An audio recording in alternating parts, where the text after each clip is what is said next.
bulk of the ahadith in the sunnah are what we call khabarul ahad. The scholars, from a technical point of view only,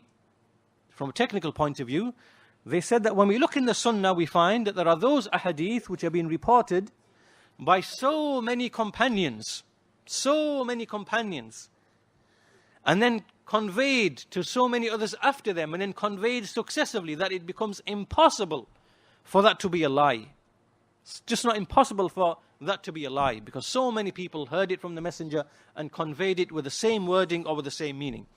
So these are the mutawatir ahadith.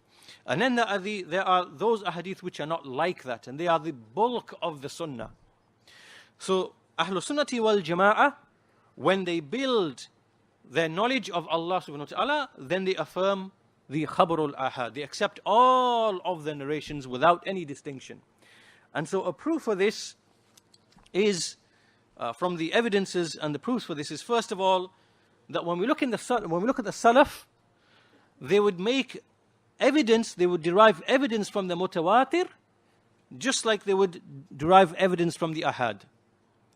So from the point of view of using as evidence, they wouldn't distinguish between a hadith which is mutawatir, nor a hadith which is ahad. And this is very clear and apparent when we look in the subject of the attributes of Allah subhanahu wa ta'ala. They made no distinction whatsoever. So from the evidences of that is the statement of the Messenger of Allah sallallahu to Mu'adh, إِنَّكَ تَأْتِي قَوْمًا مِنْ أَهْلِ الْكِتَابِ فَادْعُوهُمْ إِلَى شَهَادَةِ أَنْ لَا إِلَهَ إِلَّا اللَّهِ وَأَنِّي رَسُولُ اللَّهِ. So he sent Mu'adh to the people of Yemen and told him to call them to Tawheed. And from Tawheed is to give the sifa, the attribute and the attributes of Allah subhanahu wa ta'ala to the people you are inviting, to the Christians, to the Jews. So this is the proof that one person, his statement, from the companion, counts as a hujjah, as an evidence. We also mentioned the statement of Imam al-Awza'i. We used to say when the tabi'un were many, that indeed Allah is above the throne, and we believe in what has come in the sunnah of his attributes. Likewise, Ahmad bin Hanbal, he mentioned the hadith of nuzul, of descent, and he said, نُؤْمِنُ بِهَا وَنُصَدِّقُ بِهَا لَا نَرُدُّ شَيْئًا مِنْهَا إِذَا كَانَتْ أَسَانِيد صِحَاحٍ. We believe in it, we affirm our faith in it, we don't reject it, when it has come with authentic chains of narration. And likewise, another statement we can bring is from Ishaq bin Rahuya, rahimahullah. He entered upon a ruler. There was a ruler called Ibn Tahir. This is in Khurasan. This is towards Afghanistan. And in that time, those rulers in Afghanistan, in that area, they were known as the Tahiriyya. There were a series of maybe 5 or 6 generations of rulers, and they were called the Tahiriyya. And these were good rulers. At the same time that the fitna was taking part in Baghdad, the fitna of the Quran being created and the scholars were being imprisoned, these rulers were actually delegated by the Khalifas, delegated over in Khurasan. But they were actually quite good with the scholars of the Sunnah. They didn't persecute the scholars of the Sunnah, and they supported the scholars of the Sunnah. And the Jahmiyyah would come and they would put things into the minds of these rulers. Oh, do you know what Ishaq bin Rahuya is saying? He's saying Allah is a body. He's saying Allah leaves one place and empties one place and goes to another place and occupies the other place.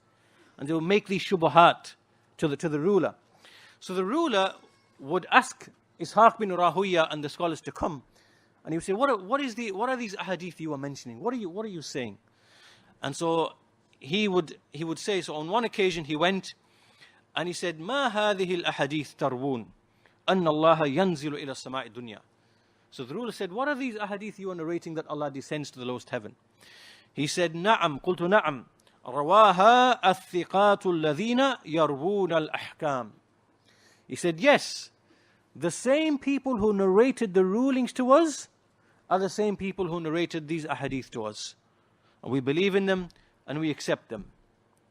And so this is just a small sample of many examples that can be used to establish that the ahad can be used to establish our belief. Now the reason why we say this again is that if you stick to this principle, and these people come to you from the Asharis and Maturidis and whatever else, and they pretend to follow the way of the Salaf, you know that you can go back upon this principle and say that it is ijma' of the Salaf that we do not distinguish between the Quran and the Sunnah, whether mutawatir or ahad. All of that collectively is a proof in speaking about Allah subhanahu wa ta'ala. So whatever comes, we believe in that. Where is your ijma' to distinguish between this or that or the other? There isn't. They don't have any ijma'. And the reason why they bring these principles, they brought many principles, we only accept the mutawatir, not the ahad. This is just a tool and a weapon to fight the people of the sunnah. So they can abolish a large part of the sunnah, so they can remove those attributes of Allah which trouble them in their hearts. This is one of many tactics. Second tactic is they say that there is majaz. There's allegorical meanings in the Quran, and there is haqiqah. There are verses which are true and real. This is a bid'ah of the Mu'tazila. Salaf never knew this at all. Al-Jahidh, he's a Mu'tazili in the 3rd century, about 250 Hijrah. He's the one who brought this bid'ah.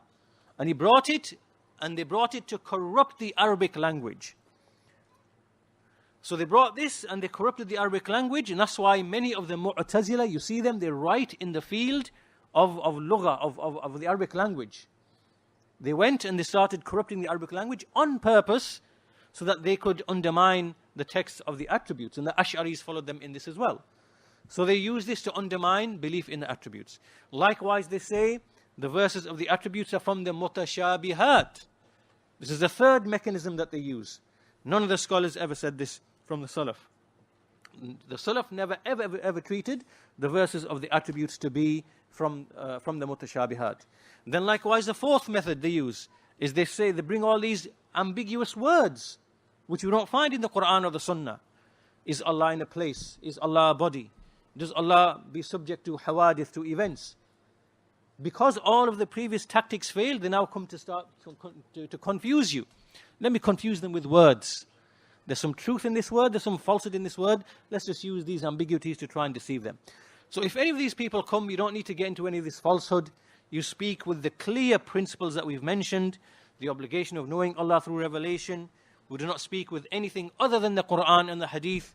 We don't distinguish between anything from the Quran, the Mutawatir or the Ahad.